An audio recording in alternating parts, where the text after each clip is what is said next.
Terminamos de dar os passes em todos daquela enfermaria e desejamos a todos boa saúde.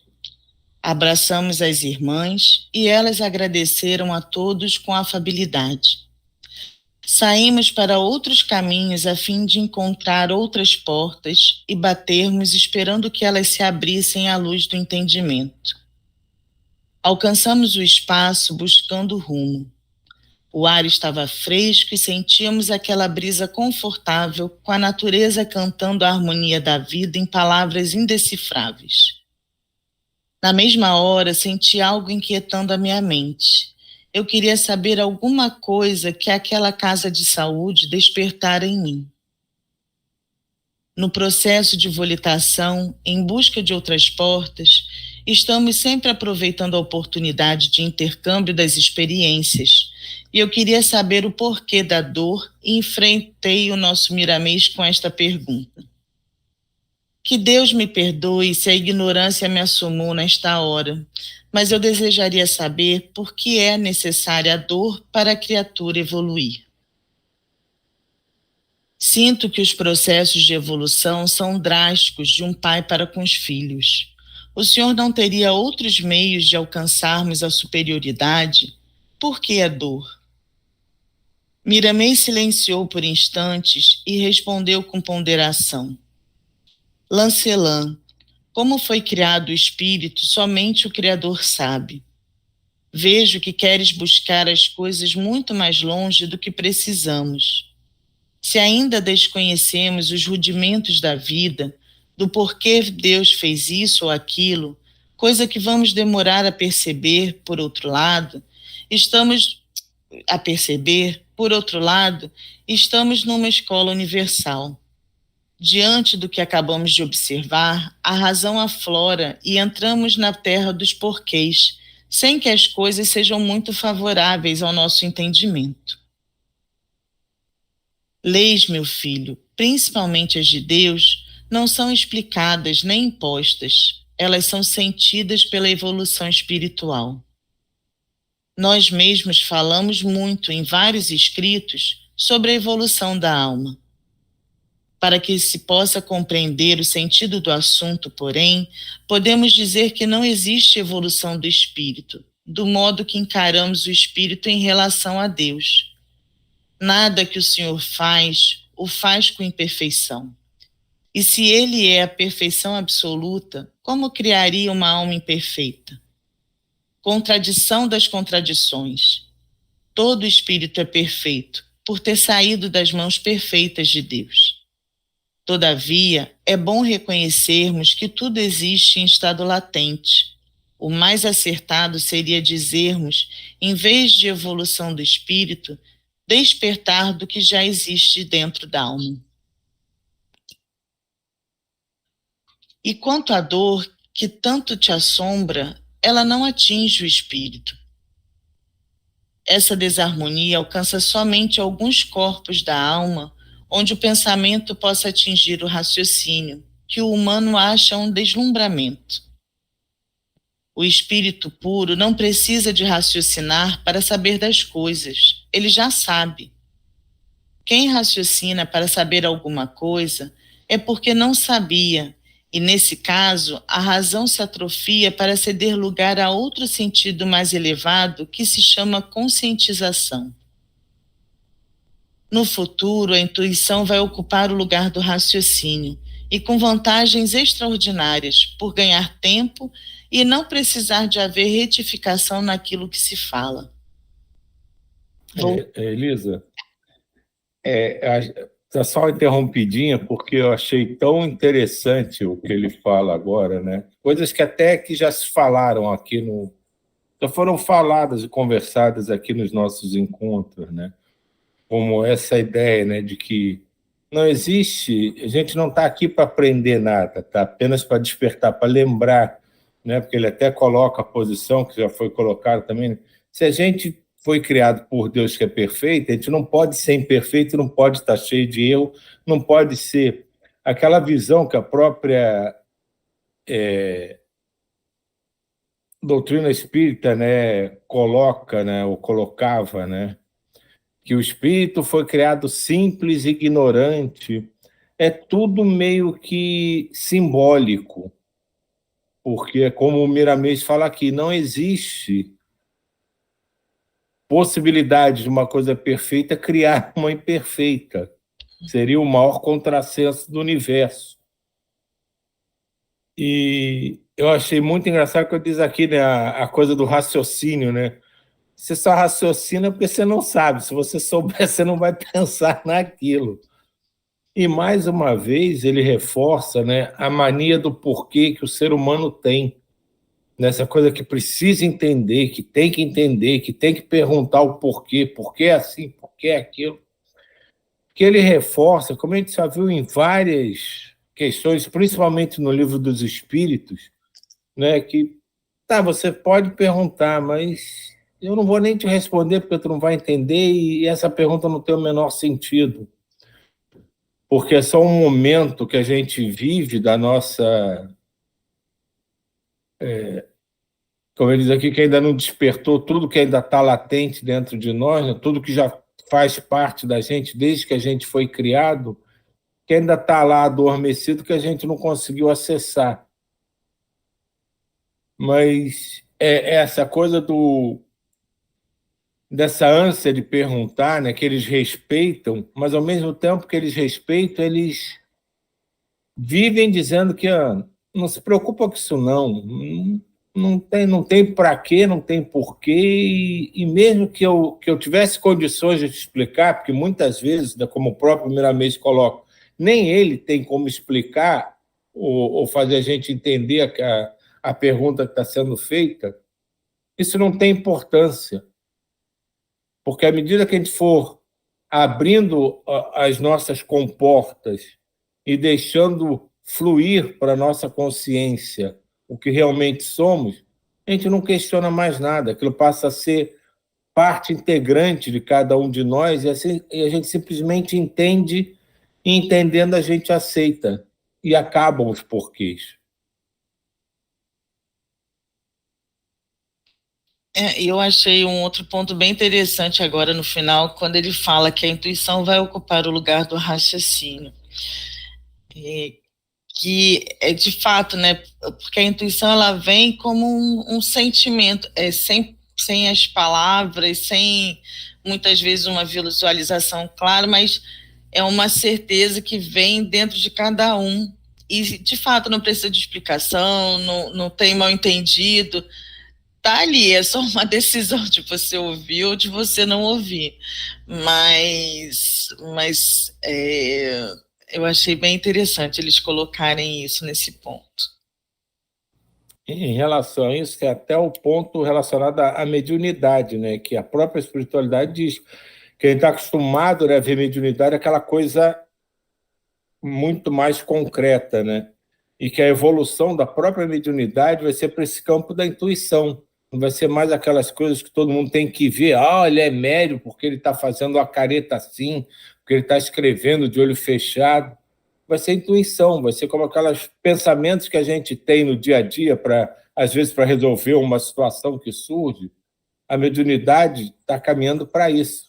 Ser profundamente intuitiva, esse nosso convívio com o mundo espiritual, e não mais essa coisa tão mecânica como ainda é hoje. Mas talvez ainda seja assim, né, Silvio, pela nossa própria necessidade, eu acho que a agitação do mundo que a gente vive, que muitas vezes nos desconecta da gente mesmo, né? Assim, eu penso muito sobre isso, que às vezes a necessidade desses fenômenos um pouco mais materiais e dessas evidências um pouco mais materiais é para, tipo, ficar escancarado, porque eu não sei vocês, mas algumas vezes eu tive algumas intuições que eu fiquei assim, mas será que é isso mesmo? Será que eu estou fantasiando? Será que... Então, enquanto eu não parei e me acalmei, né, acalmei os pensamentos e realmente me conectei, senti que aquilo era muito forte dentro de mim e segui o que estava sendo, que eu estava sentindo, muitas dúvidas surgem na cabeça. Acho que é o passo que quando aparece alguém falando, alguém demonstrando alguma coisa em relação à mediunidade, aí eu acho que fica mais evidente, assim, fica mais difícil da pessoa enxergar. Com certeza. Mas esse é o processo também do que ele está falando aqui em cima, né? Da gente parar do porquê, né? De sair da terra do porquê e entrar para a terra da conscientização. Isso é gradativo e acho que bem lento.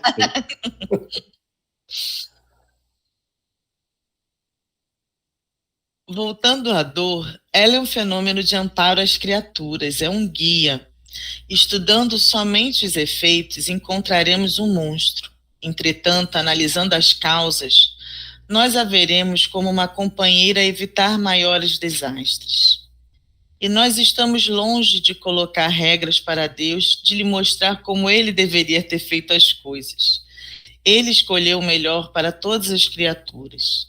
Em se referindo à dor, ela atua na parte que nos foi entregue para fazer. E nessa parte, nós nos debatemos, caindo e levantando, sem os devidos acertos. Eis que ela surgiu para nos ajudar a compreender o nosso dever. Sei que não estás a perguntar como foi criado o espírito, mas já tocamos no assunto, para que não se pergunte como Deus surgiu. E, na verdade, te dizemos que existem muitas explicações mostrando o que é Deus. No entanto, todas as tentativas existentes em todo o mundo diminuem sua personalidade, porque ninguém consegue explicar o inexplicável. Há muitas versões sobre o espírito, mas a realidade ainda é mistério. O nosso maior interesse neste momento é o próprio interesse de Jesus. É a moralidade dos homens e das almas que ainda não conseguiram reformar-se, porque neste ambiente de ferocidade, de mentiras e covardia, de vinganças e de ódio, enfim, de ilusões mundanas, espírito algum consegue compreender o que por ora está incompreendido. Quando se restabelecerem todas as coisas no dizer do Evangelho, quando o leão conviver em paz com a gazela, quando o lobo for amigo da ovelha, quando a cobra andar lado a lado com o batráquio, quando o gato for amigo do rato, quando os homens se entenderem bem, então surgirá para a terra um novo sol, o grande sol da fraternidade. Aí poderemos conhecer o desconhecido e entender as coisas de Deus pelos caminhos da verdade. Minha atenção na resposta de Miramês não me deixou perceber que estávamos viajando e senti-me envergonhado do meu tamanho espiritual, mas na mesma hora compreendi que tudo existe dentro de mim, esperando o toque de luz dos dedos do Mestre de todos nós. Chegamos a uma residência e tocamos uma campainha espiritual. Veio nos atender um senhor elegante e de boa fala que nos convidou a entrar com amabilidade. Perguntamos pelo 17, nosso companheiro da noite. Ele nos respondeu cordialmente. Está dormindo, meus irmãos. Vamos entrar, fiquem à vontade. Padre Galeno indagou. Como ele está? O guia da residência complementou. Muito bem, muito bem. Ele melhorou muito. A leitura é a distração que mais lhe ocupa a mente e já pensa em todos os momentos em modificar aqueles impulsos violentos que lhe descontrolam o coração. Já verificou que o céu e o inferno estão mais próximos da criatura do que pensamos, e isto é bom sinal, graças a Deus. Miramês sorriu e disse com bom humor. Ótimo, ótimo. Quando a alma começa a olhar para dentro de si mesma, demonstra que está acertando o caminho para Jesus. Só Oi? rapidinho. Essa frase também é uma boa reflexão. Percebeu que o céu e o inferno estão muito mais próximos da gente do que ele imagina, né? Que a gente é criado, né, em várias religiões funciona assim, né, como se fosse um lugar físico, né, tanto o céu quanto o inferno, que a gente iria para lá, mais ou menos na mesma vibe do que se você for bonzinho, você ganha um presente do Papai Noel. Se não, você não ganha.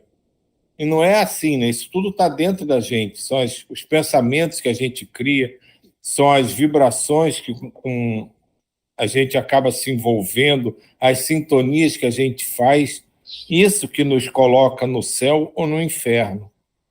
E não é um lugar que a gente vai de acordo com o que a gente aprendeu, se cumpriu o nosso prometido antes de encarnar ou não. São os nossos pensamentos, os nossos sentimentos que acabam nos envolvendo numa sintonia, numa vibração que faz com que a gente se sinta ou no céu ou no inferno. Adentramos o quarto onde 17 repousava tranquilamente. Celes, Caena, Abílio e Fernando começaram a operação. Fernando buscou 17 pelos processos usados com os outros. Fui analisar o cordão de prata e Miramês passou a se inteirar de outros detalhes com o guia da casa. Demorei a perceber o cordão de prata, mas ele estava lá, bailando no ambiente. Ao lado da cama, notávamos uma obra inspirada que por certo ele estava lendo, Os Grandes Iniciados, de Edward Schurrer, e que o levava a caminhos mais acertados. 17 era um solteirão de uns 30 e tantos anos que despertara cedo para os estudos espiritualistas. Porém, havia meses que não pegava num livro, preocupando-se somente com o conforto físico pessoal. Muitos irmãos deste tipo, seguindo essa via, acabam abandonando seu ideal mais nobre, que é conhecer alguma coisa em vida física das coisas espirituais. Nunca sabem, com ponderação, usar todas as coisas feitas e determinadas por Deus.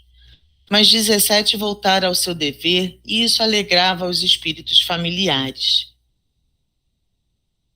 O cordão de prata estava muito fino, demonstrando que 17 se encontrava longe de casa.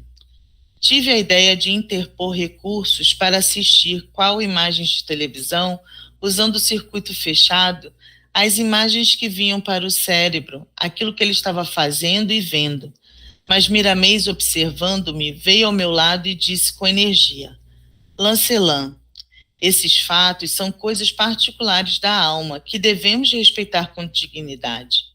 Somente podemos interceptar essas imagens nos casos em que nossa intuição mais apurada nos disser que o irmão está em dificuldades, como já aconteceu nos nossos trabalhos. Do contrário, o respeito é o melhor caminho. A observação só se deve fazer com a aquiescência do transmissor das imagens captadas e guardadas pelo cérebro. Nós entendemos a tua boa vontade de aprender e o dever de informar através da escrita mediúnica. Porém, a decência impõe limites que nos compete observar.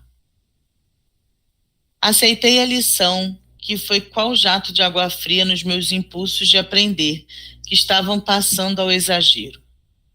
O cordão de prata do nosso irmão apresentava um azul luminoso por dentro e um rosa claro por fora. Os filamentos se fundiram, de maneira que não dava para perceber mais nada. Em realidade, ele deveria estar bem longe do corpo que se entregara ao sono.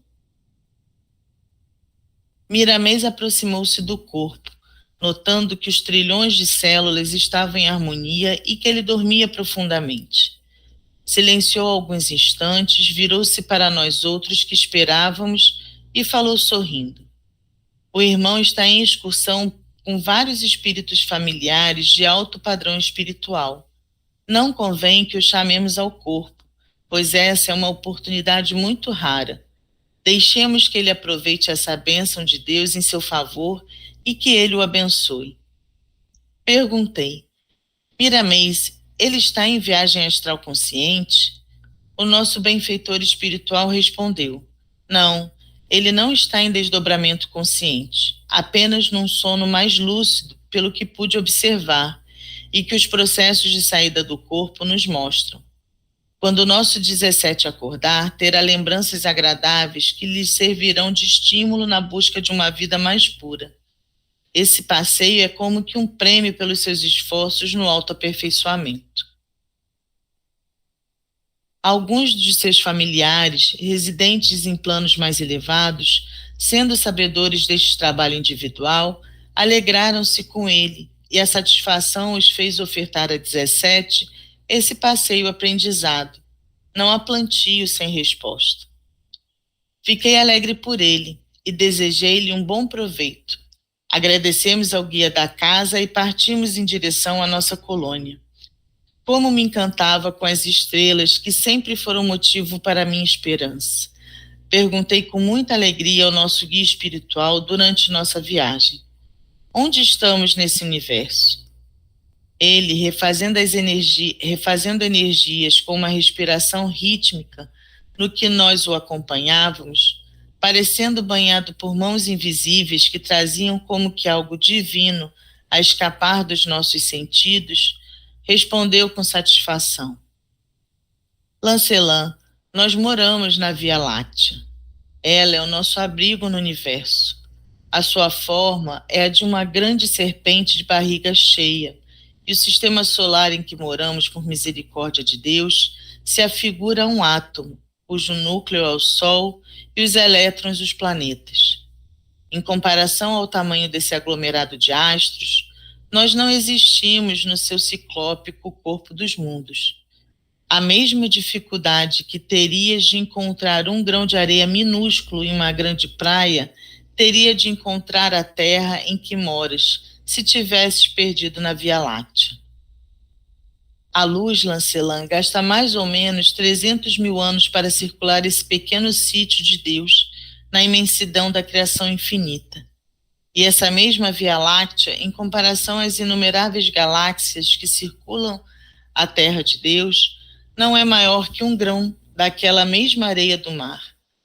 O mais interessante é que nada disso que existe fica sem as bênçãos do Senhor do Universo. Tudo está em plena harmonia divina, com a divina sequência do amor universal do Criador. De longe já observávamos as claridades emanadas de nossa colônia, que se fazia visível como convite a grandes esperanças. Para por aqui, então.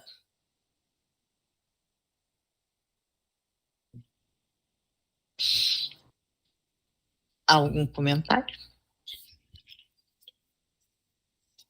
O comentário sempre tem, né? Mas eu também sempre cai naquela, né? Tá, ok.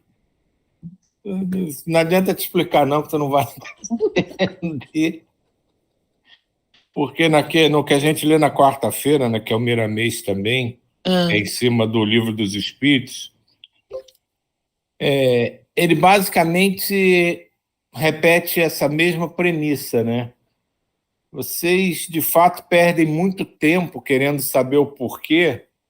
Tudo bem que faz parte do momento de vocês ainda, mas que nem isso é importante e nem se eu pudesse explicar seria útil, porque vocês continuariam com as mesmas dúvidas ou só criariam outras. E isso nos leva a um processo que não é bem aceitação, porque não é simplesmente aceitar por aceitar, mas um processo que a gente precisa compreender que é de uma exteriorização de um conhecimento que já faz parte de nós, como ele disse aqui hoje, está latente.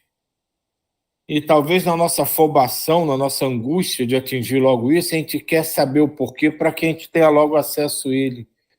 E não adianta tentar isso. Não vai adiantar a gente ler todos os livros que existem sobre um assunto.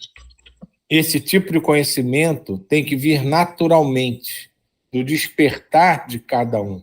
Por isso, talvez fale tanto em reforma íntima, que é justamente para que a gente possa liberar todo esse contingente de informação, de conhecimento que está ali represado, guardado dentro de cada um de nós. Não adianta forçar, não adianta ir loucamente em busca disso, achando que vai atingir esse objetivo. Precisa ser natural.